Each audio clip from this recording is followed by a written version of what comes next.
In this morning's Health Watch, is the brain wired for sex?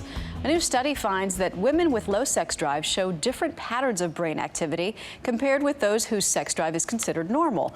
So what does that mean for you and your partner? Our Dr. Jennifer Ashton is here with the story. Good morning, doctor. Good morning, Maggie. So how much of what goes on with the brain has to do with your sex drive? Well, when you're talking about women and sex, a lot. This was a very small observational study, but very interesting findings. Compared two groups of women, women with normal sexual function and women with low libido, showed both groups visually stimulating images, and then compared their brain activity with a functional MRI and found that the groups had very different areas and different levels of activity in the brain activated. So again, very different between those two groups. I'm sure there are a whole host of factors that contribute to low sex drive. What are some other ones? Well, when you're talking about male sex drive, Maggie, it's pretty simple. It's usually just a physical process. When you're talking about women and sexual function, the process is much more complex, much more. And it could be a range of issues from hormonal changes to depression, stress, anxiety. What woman is not familiar with that, whether it comes from job or kids,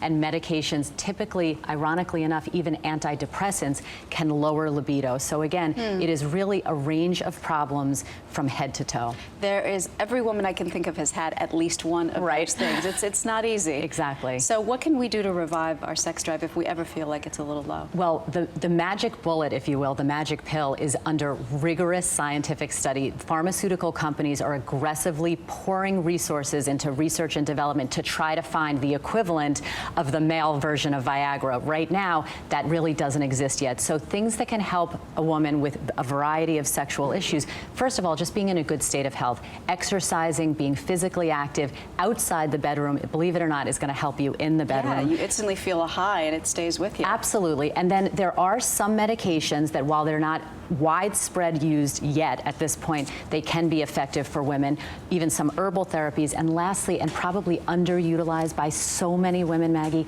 a sex therapist. Women are still feel that taboo of not wanting to discuss this. It can be very helpful. All right, Dr. Jennifer Ashton, as always, thank you very much.